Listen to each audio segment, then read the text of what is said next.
अगर अल्लाह मुझे और आपको तौफीक दे दे तरबियत औलाद की फिक्रमंदी की, तो याद रखिए अल्लाह ने सिर्फ जन्नत ही नहीं देनी, जन्नत देने के दो मंजर हैं जो अल्लाह के पैगंबर ने नक्शा खींच के हमारे सामने रख दिया है। आप फरमाते हैं अना अव्वलु मन यफ्तहु बाबल जन्नह, सबसे पहले जन्नत का दरवाजा मैंने खोलना है, मेरे लिए खोला जाएगा। और जैसे ही जन्नत का दरवाजा खुलेगा फइज़ा इम्राअतुन तुबादिरुनी, मैं देखूंगा बाकी दुनिया तो पीछे है और एक औरत मुझसे भी आगे बढ़ने की कोशिश कर रही है। कसीर तादाद में आज माएँ आई, बहनें आई, बेटियां आई। मुबारक हो मेरी बहनों, मुबारक हो मेरी बेटियों, मुबारक हो मेरी माओ। ये इमाम कायनात ने आपको बशारत सुनाई है, मंजर सुनाया है। बेवगी का दुख बड़ा अजीब दुख होता है जब खामन का साया सर से उठ जाता है और यतीम बच्चों को किसी ने पालना होता है। इमाम कायनात फरमाते हैं मैं उस औरत से कहूंगा माला की, तेरा क्या मसला है, तुझे इतनी जल्दी किस चीज की है और तेरा इतना मकाम कैसे है कि तू मुझसे भी आगे बढ़ने की कोशिश में है। तो वो कहेगी अना कअदतु आता अयतामिल्ली फी हिजरी, ए अल्लाह के नबी खामन का साया उठ गया था और यतीम बच्चे थे, मैंने अपनी गोद में बड़ी मेहनतों के साथ पाले हैं। आज उन बच्चों की परवरिश की वजह से अल्लाह ने मुझे ऐसा मकाम दिया है कि मैं जन्नत में आपके साथ साथ दाखिल होने की कोशिश कर रही हूँ और उसकी कोशिश कामयाब होगी इंशाअल्लाह। और ऐसे बाप की कोशिश भी कामयाब होगी। आप अलैहिस्सलातु वस्सलाम ने क्या इरशाद फरमाया एक और हदीस में, मन आला जारियतैनी, दो बच्चियों की परवरिश करता है। परवरिश में ये तरबियत भी शामिल होती है।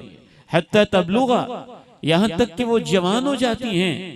कुन्तु अना व हुवा कहातैनी यौमल क़ियामा, मैं और उन बच्चियों का बाप क़यामत के दिन ऐसे ही इकट्ठे होंगे जैसे ये दो उंगलियां इकट्ठी होती हैं। तो दोनों हदीसों को मिलाने से पता चलता है मां को भी अल्लाह ने बड़ा मकाम देना है, बाप को भी अल्लाह ने बड़ा मकाम देना है।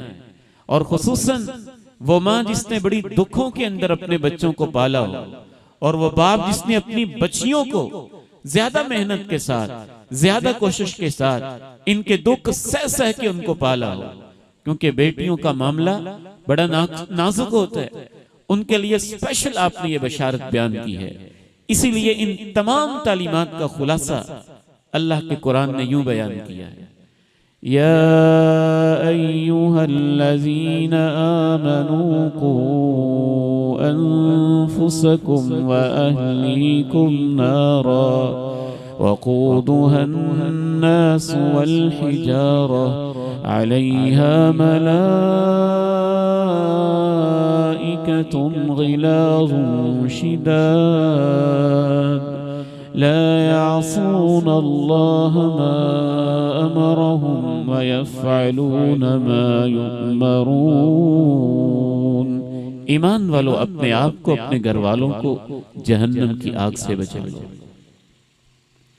और इसकी तफसीर में मुफस्सिरीन ने कहा यानी उनकी तरबियत करो, उनको बुरे अखलाक व आदात से, जहन्नम में ले जाने वाली चीजों से, ऐसे रवैयों से उनको बचाओ।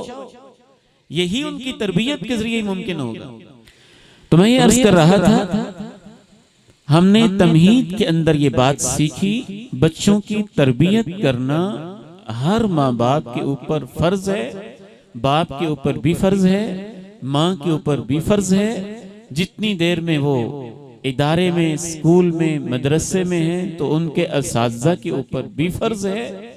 और ये बहुत बड़ा फरीज़ा है जिसके बारे में क़यामत के दिन अल्लाह की अदालत में बाकायदा पूछा जाना है और सवाल होना है और बहुत बड़ी अमानत है।